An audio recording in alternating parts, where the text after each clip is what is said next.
Something that stood out to me, well, or something I would say that was more enlightening than anything else was, I mean, the entirety of your response. I never considered how certain ethnic backgrounds can lead to specific labels being applied to you that don't really account for the entirety of cultures, the blend of cultures and backgrounds that a certain person belongs to. And in your case, that's African American Filipino, and your African American background overshadowed your Filipino background to other people because when they looked at you, that's what they saw, and they made assessments based on just what they saw. And I didn't really, I mean, I didn't.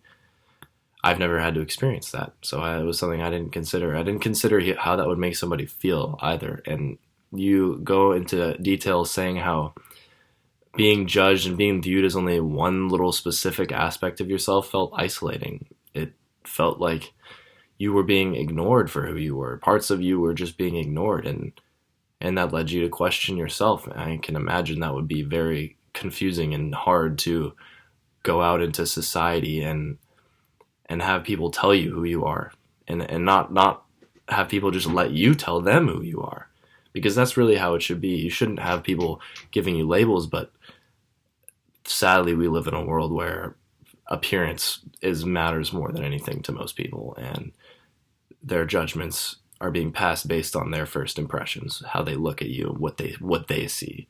They don't consider, and I haven't considered in the past, that people can belong to a variety of different backgrounds and have a variety of different life experiences, and you can't sum all of that up based on how somebody looks or how you think they look. Um, I I mean, it's sad that both of the groups you belong to, you said, were ostracized you for their own reasons, that you didn't fully belong to the Asian community because they felt you weren't Asian enough. Um, and I mean, I could imagine that's a horrible thing to have to experience. Um, I would say I I disagree with your phrase, obviously, but I agree with your analysis. I disagree with the idea that because you're black, you aren't Filipino. I think that you should be recognized for the blend of cultures that make up who you are. And it seems that biracial people often are ostracized by the multiple groups that they belong to, which is horrible because your cultural background is important. It's important to who you are. It's important to everything about you. It's how you grew up. It's everything.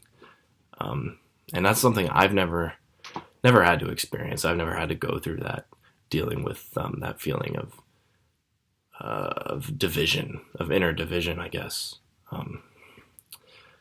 After watching your analysis, something that I would change about how I interact with others, I think going forward, I definitely will be more diligent of my first impressions and how my brain is assessing people based on their appearance. And I need to account in my head for the fact that people's experiences, people's cultural backgrounds are not all on display.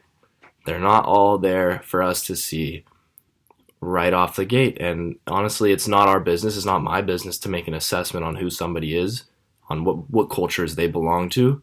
It's not my business. It's that person's business. They're the ones who actually belong to that culture. And it's not a matter of appearance. It's a matter of actual belonging to that culture. Thank you.